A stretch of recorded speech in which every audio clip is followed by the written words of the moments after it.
ಗೆಳತಿಯರೇ, ನಾನು ಇಂದು ಭಗತ್ ಸಿಂಗ್ ರವರ ಬಗ್ಗೆ ಮಾತನಾಡಲು ಬಯಸುತ್ತೇನೆ. ಭಗತ್ ಸಿಂಗ್ ಮಾರ್ಚ್ 23, 1931ರಲ್ಲಿ ಜನಿಸಿದರು.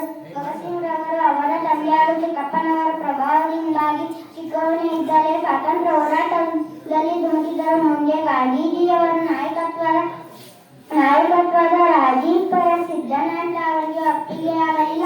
ಬದಲಾಗಿ ಕ್ರಾಂತಿಕಾರಿ ಮಾರ್ಗದಿಂದ ಮಾತ್ರವೇ ದೇಶವು ಸ್ವಾತಂತ್ರ್ಯ ಗಳಿಸಿಕೊಳ್ಳಲು ಸಾಧ್ಯವೆಂಬುದು ಅರಿತು ಅವರು ರಾಮ್ ಪ್ರಸಾದ್ ಬಿಸ್ಮಿಲ್ ಖಾನ್ ಮತ್ತು ಚಂದ್ರಶೇಖರ್ ಆಜಾದ್ ಕ್ರಾಂತಿಕಾರಿ ಸಂಘಟನೆ HRA ಹಿಂದೂಸ್ತಾನ್ ರಿಪಬ್ಲಿಕ್ ಅಸೋಸಿಯೇಷನ್ ಜೊತೆಗೂಡಿದ್ದಾರೆ. ಜನರನ್ನು ಅಪಾರವಾಗಿ ಪ್ರೀತಿಸಿದ ಅವರು ಜನರ ಸಂಕಷ್ಟಗಳಿಗೆ ಮೂಲ ಹುಡುಕುತ್ತ ಸಮಸ್ಯೆಗಳ ವಿರುದ್ಧ ಆಳಿಗೆ ಎಳೆದು ಜ್ಞಾನ ಒದಗಿಸಿ ಹೆಚ್ಚಿನ ಹುಡುಕ ಮಾರ್ಕ್ ಆದತ್ತ ಆಕರ್ಷಕರಾಗುತ್ತಾರೆ. ಭಗತ್ ಸಿಂಗ್ ಹೇಳುವಂತೆ ಸಮಾಜದ ಅವಶ್ಯಕ ಭಾಗವಾಗಿರುವ ದುಡಿಯುವ ಜನರು ಮಾಲೀಕರಿಂದ ತಮ್ಮ ಪ್ರತಿಫಲ ಶ್ರಮ ನುಡಿ ಒಳಗಾಗಿದ್ದಾರೆ.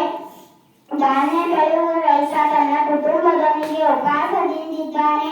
ವಿಶ್ವ ಮಾರುಕಟ್ಟೆ ಬಟ್ಟೆಯನ್ನು ಒದಗಿಸುವ ನೇಕಾರನ ಪಾಲಿಗೆ ತನ್ನ ಮತ್ತು ತನ್ನ ಮಕ್ಕಳ ದೇಹ ಮುಚ್ಚುವಟ್ಟು ಬಟ್ಟೆ ಸಿಗುವುದಿಲ್ಲ. ಭವ್ಯವ ಅರಮನೆಗಳನ್ನು ಕಟ್ಟುವ ಗಾರೆ ಕೆಲಸಗಾರರು ಕೊಳಗೇರಿಗಳಲ್ಲಿ ಬಹಿಷ್ಕಾರ ಪಟ್ಟವರಂತೆ ಜೀವಿಸುತ್ತಾರೆ.